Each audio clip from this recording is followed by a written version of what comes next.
Donc Jésus lui dit, ne me touche pas, car je ne suis pas encore monté vers mon Père.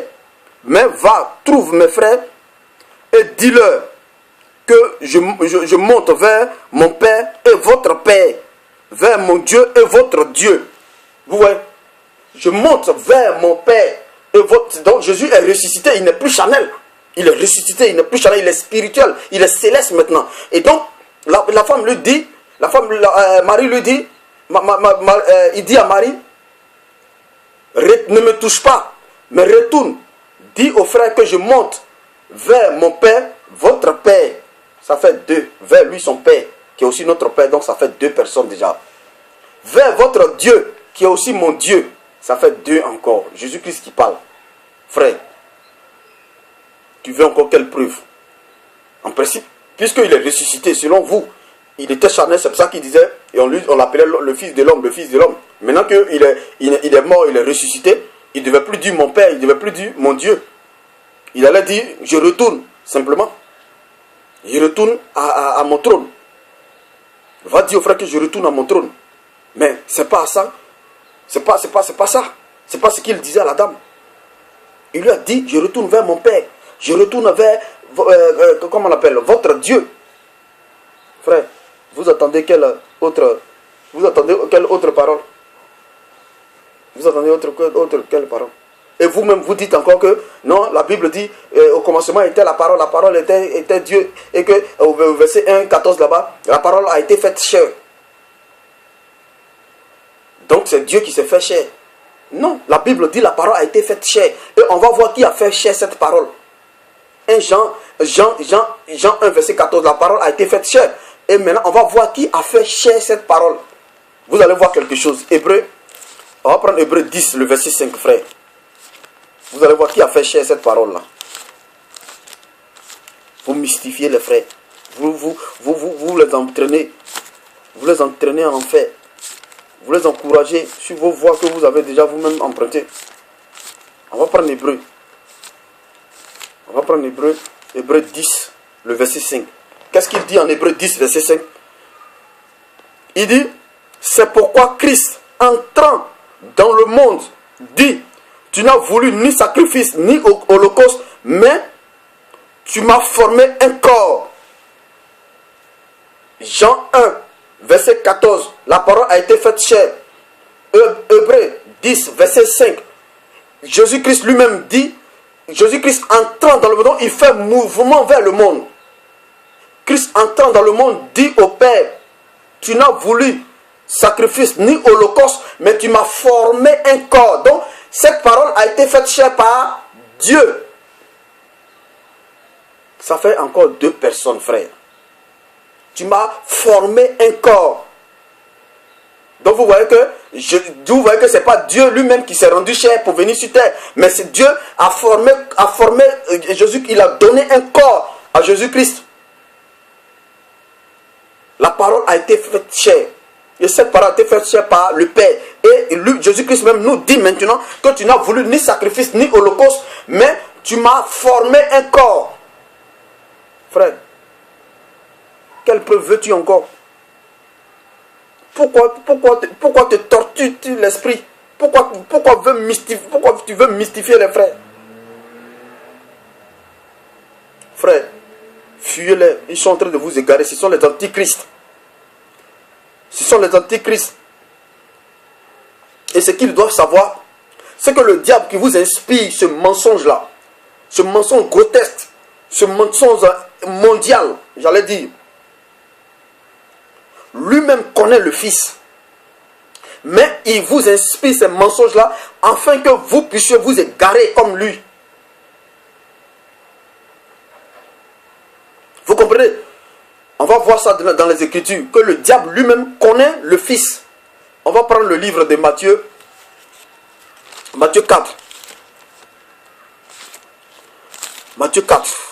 Matthieu 4, à partir du le verset 3 même. Matthieu 4, le verset 3. On va juste lire même le verset 3. Mais vous pourrez lire même toute la conversation quand Jésus-Christ avait été transporté dans le désert par l'Esprit. Vous voyez, l'Esprit le transporte dans le désert. Et donc, il fut tenté là-bas par le tentateur, c'est-à-dire le diable. Va le tenter. Regardez ce que la conversation que le diable va avoir avec lui. Vous pourrez lire tout, mais on va juste lire le verset 3. Il dit au verset 3, le tentateur s'étant approché, lui dit, si tu es fils de Dieu, ordonne que ces pains deviennent des pains, ordonne pardon, que ces pierres deviennent des pains. Et Jésus lui répondit, l'homme ne vivra pas que de pain, mais de toute parole qui sort de la bouche de Dieu. Est-ce que vous comprenez? Donc le diable lui-même dit, si tu es fils de Dieu, le diable lui-même, il reconnaît que Jésus-Christ est le fils de Dieu. Le diable, là, il reconnaît que Jésus-Christ est le fils de Dieu. Il dit, ok, bon, comme tu es le fils de Dieu, ok, ordonne. Si tu dis que tu es le fils de Dieu, ordonne, et puis, je ordonne que ces pierres-là deviennent, et puis tu vas manger. Donc le diable lui-même, il reconnaît que Jésus-Christ est le fils de Dieu. Et même les anges qui ont été déchus aussi avec le diable, eux-mêmes reconnaissent que Jésus-Christ est le fils de Dieu. Les démons que vous adorez aujourd'hui, là, eux-mêmes, ils reconnaissent que Jésus-Christ est le fils de Dieu. Mais comme ils ne veulent pas que vous soyez, sauvés, ils vous encouragent à nier le fils. Regardez encore. On va prendre le livre de Marc 5, verset 7.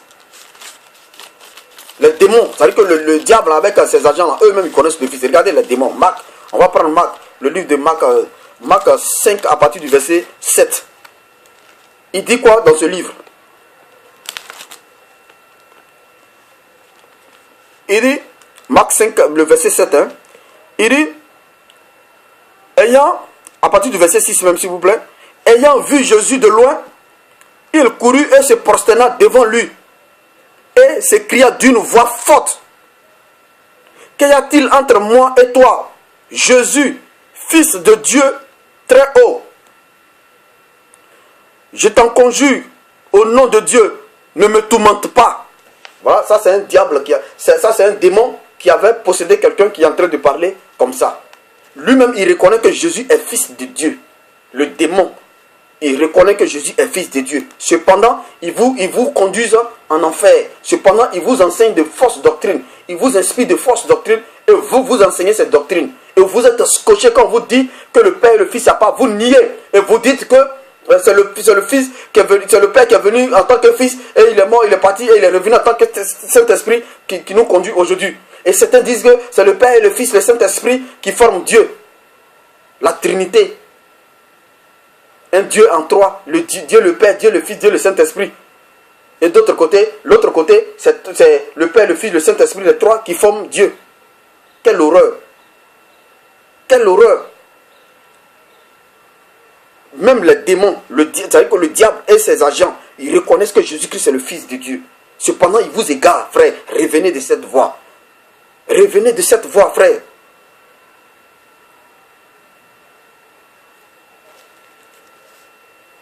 Voyez-vous? Donc, nous devons savoir ce que nous adorons, frère. Nous ne devons pas adorer parce que nous avons l'envie d'adorer. Nous ne devons pas adorer ce que nous ne savons pas. Nous devons adorer ce que nous savons. Nous devons adorer ce que nous savons. Tu ne peux pas adorer un esprit sans savoir quelles sont les caractéristiques de cet esprit, ou bien quelle est la composition de cet esprit, ou bien quelle est la manifestation de cet esprit, ou bien qui est cet esprit, ou bien comment il agit. Rien de tout ça, et tu adores. Pour toi, on dit Dieu, parce qu'ils ont dit Dieu ici. Allez, donc toi tu es là-bas, tu es en train d'adorer aussi. Non, il faut savoir. C'est le fondement, avant même de suivre qui que ce soit. Il faut lui demander, est-ce que là où tu pries là, le Père et le Fils là, est-ce que c'est la même personne? Tu te dis oui, fuis-le. Est-ce que si tu te dis, oh, ouais, le Père n'a pas, le Fils n'a pas, il faut y aller. Et maintenant, après, tu vas commencer à chercher maintenant la vérité. Tu vas commencer à chercher, à comprendre maintenant les principes. Si les principes ne sont plus conformes, là, tu te retires. Mais d'abord, le fondement. Le fondement, il faut savoir le fondement. Si le fondement n'est pas Christ, c'est que c'est faux. Si le fondement est mal, comment on l'appelle, est basé sur l'antichrist, c'est que c'est faux. Regardez ce que Paul dit en 1 Corinthiens 3, le verset, à partir du verset 10. Il dit, selon la grâce de Dieu qui m'a été donnée, j'ai posé le fondement comme un sage architecte. et un autre bâtit dessus. Mais que chacun prenne garde de la manière dont il bâtit dessus, car personne ne peut poser un autre fondement que celui qui a été posé, savoir Jésus-Christ. On ne peut poser un autre fondement que celui qui a été posé, Jésus-Christ. Parce que Jésus-Christ est le centre du christianisme. Parce que c'est lui qui a envoyé le salut. C'est par lui que nous sommes sauvés. Donc, si tu nies le Fils, c'est que tu as bâti sur un autre fondement. Tu as bâti sur un autre fondement. Le mensonge. Et nous savons que le mensonge n'a pas longue vie. Vous comprenez? Le mensonge finit toujours par se détruire. Ce qui est construit dans le mensonge est toujours consumé.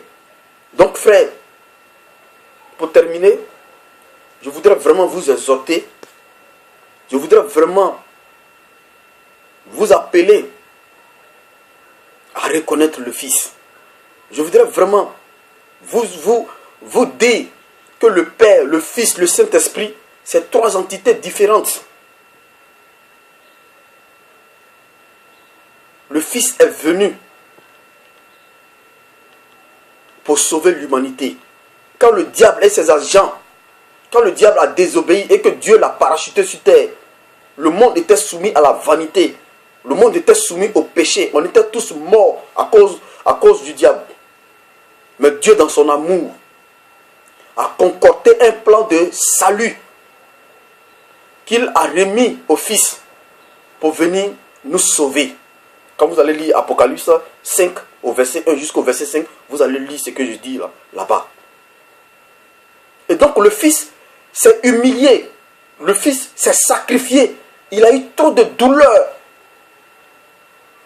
Et il a triomphé pour que tu sois sauvé. Donc aujourd'hui, le nier, ce sera nier toi-même. Ton existence, toi-même, ta vie. Ce sera toi-même te bannir de la course céleste. Donc frère, ne tombons pas dans le mensonge du diable. Revenons à l'évangile authentique.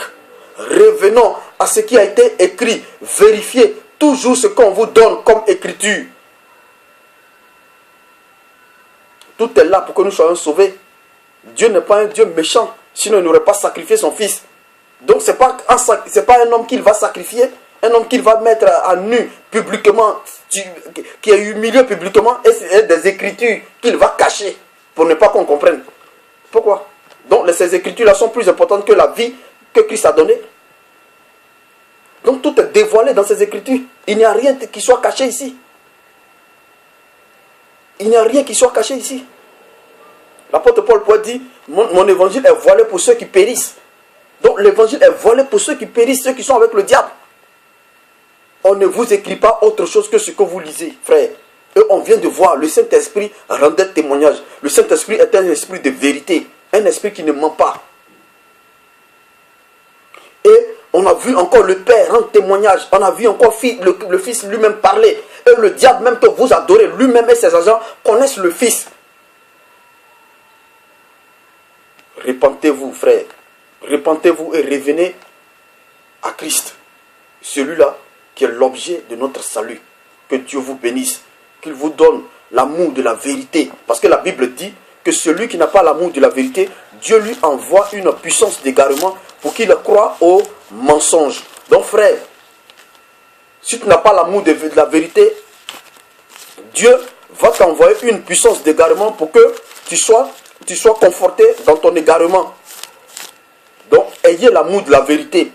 Ne dites pas, non, toujours, c'est vous qui voulez dire que vous connaissez la parole. Je ne connais pas la parole, frère. On ne connaît qu'en partie. Mais j'ai dit ce matin ce que je savais. Que Dieu vous bénisse. Sincèrement, je vous aime. C'est pour ça que je partage ces choses-là avec vous.